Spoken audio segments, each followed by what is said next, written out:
ಕಸ್ಟಡಿಗೆ ಕೊಡಬಾರ್ದು ಅಂತ ನಾವು ಅಪೋಸ್ ಮಾಡಿದ್ವಿ. ಯಾಕಂದ್ರೆ ಇದ್ಯಾವುದೋ ರಿಕವರಿ ಮಾಡುವಂತದ್ದು ಏನ್ ಕೇಸ್ ಏನಲ್ಲ, ಸೊ ಏನು ಅವಶ್ಯಕತೆ ಇಲ್ಲ ಅಂತ ಅಪೋಸ್ ಮಾಡಿದ್ವಿ. ಫೈನಲ್ ಆಗಿ 6 ದಿವಸ ಪೊಲೀಸ್ ಕಸ್ಟಡಿಗೆ ಅಂತ ಕೊಟ್ಟಿದ್ದಾರೆ.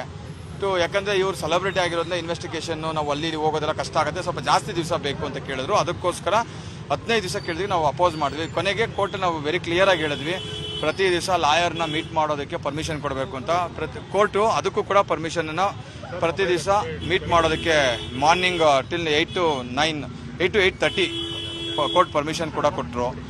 ಅಂಡ್ ಜೊತೆಗೆ ಏನು ಇನ್ವೆಸ್ಟಿಗೇಷನ್ ಮಾಡ್ತಾರೆ ಅವರು ಪ್ರತಿ ದಿವಸ, ಯಾಕಂದ್ರೆ ಸುಮ್ಮನೆ 6 ದಿವಸ ಕಸ್ಟಡಿ ತೊಗೊಂಡು ಸುಮ್ಮನೆ ಇರಬಾರ್ದು. ಇನ್ವೆಸ್ಟಿಗೇಷನ್ ಮಾಡಿದಾಗ ಇನ್ನೇನು ಇನ್ವೆಸ್ಟಿಗೇಷನ್ ಮಾಡ್ತಾರೆ report every day 2 days once ಕೋರ್ಟ್ಗೆ ಹಾಕಬೇಕು ಅಂತ ಕೇಳಿದ್ವಿ.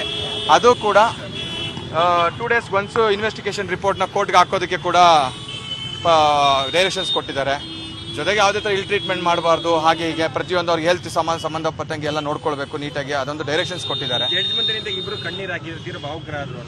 ಅಲ್ಲ, ಯಾರು ಏನು ಕಣ್ಣೀರು ಹಾಕ್ಲಿಲ್ಲ, ನಾವೇನು ಮಿಸ್ಟೇಕ್ ಮಾಡಿಲ್ಲ ಅಂತ ಹೇಳಿದ್ರು, ನಾವೇನು ತಪ್ಪು ಮಾಡಿಲ್ಲ ಅಂತ ಇಬ್ರು ಎಲ್ಲರೂ ಹೇಳಿದ್ರು. ಜೊತೆಗೆ ದರ್ಶನ್ ಅಂತ ಅವ್ರಿಗೆ ಇದ್ರ ಬಗ್ಗೆ ನನಗೇನು ಗೊತ್ತೇ ಇಲ್ಲ ಅಂತಾನೆ ಹೇಳಿದ್ರು.